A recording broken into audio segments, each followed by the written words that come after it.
Well, hey everyone, welcome to a quick tutorial on getting the turbo button set up in Retroarch. So I recently wanted to get involved in playing an emulator, and I did some research on Retroarch. I thought it would be really neat to try out, so I've been enjoying it so far. I started playing a Pokemon game recently, and there was at some points in the game I really wanted to get the turbo button functionality working. Well, I could not find a guide on it anywhere online for YouTube, and I was able to finally find a link to a GitHub that had some description on it. And so I tried it out and it ended up working. I said, well, great, I'm gonna go and make a video about this. So if anyone needs specifically just to get the turbo button turned on, we can go ahead and do this. So as you can see, I'm in the main menu. We're gonna go to the settings, go to input. First thing you want to do is go to Turbo Fire. I left all of these alone.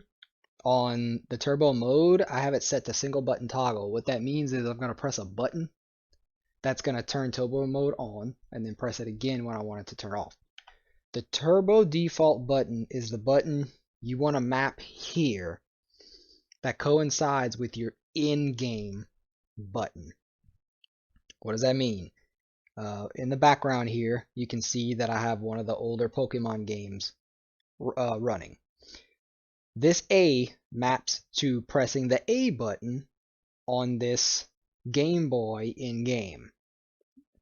So those are the first two settings you need to change. So I want the A button to be spammed in-game.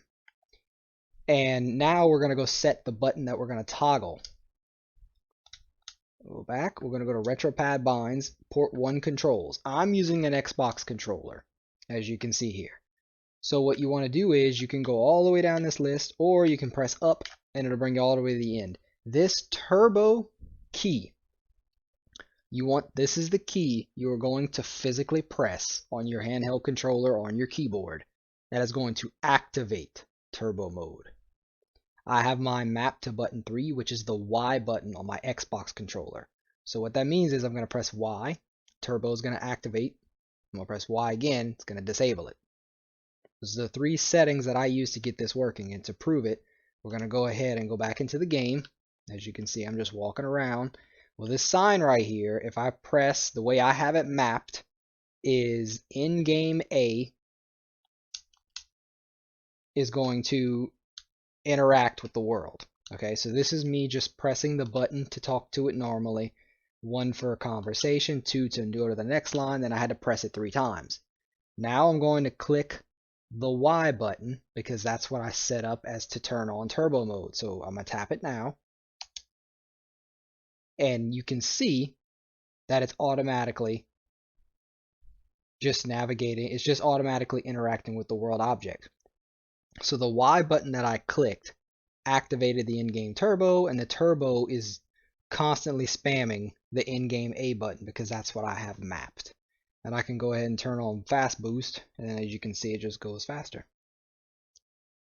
So I'll press Y right now, turn it off, press B so I can close it,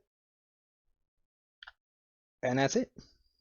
That's literally what you do to get this set up.